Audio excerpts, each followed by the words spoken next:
Luis Adolfo Siles Salinas was the Constitutional President of Bolivia for a period of 5 months between April and September 1969.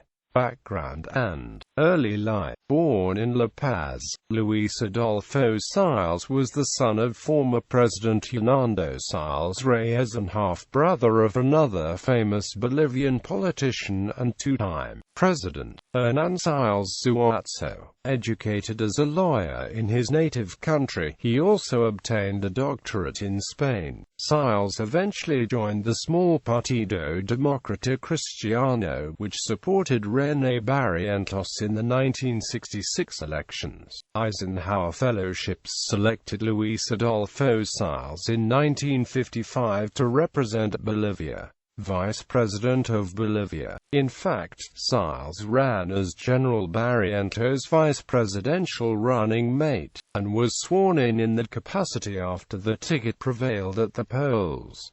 President of Bolivia. Siles became president when Barrientos was killed in a helicopter crash near Cochabamba on April 27, 1969. The Siles presidency was short and marred by disagreements with the powerful commander of the armed forces, General Alfredo Ovando. The latter harbored ambitions to become president in 1970, when he was projected to run as Barrientos' successor. But Ovando's disagreements with Barrientos on a number of important issues during the 1967–69 period had displeased many die-hard Barrientos followers, including Vice President Siles. For these reasons, in addition to resentment over the constant meddling by Ovando, Siles seemed to be throwing his support behind the surprise candidacy of the mayor of La Paz, Armando Escobar Uria, as the true heir and successor to Barrientos.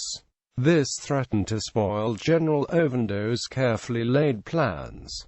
Overthrown by coup d'état. In the end, General Ovando decided not to wait for the elections and instead launched a coup d'état on September 26, 1969, overthrowing Siles and with him what was left of Bolivian democracy. Later years. Returning to Bolivia during the dictatorship of Hugo Banzer, Siles played a prominent role as a defender of human rights. He ran for president in 1980, but failed to garner much support. Despite leading a relatively small party, Siles vociferously opposed the 1980–81 dictatorship of Luis Garcia Meza. Death respected for his steadfast stance in defense of democratic principles. He died on October 19, 2005 in La Paz.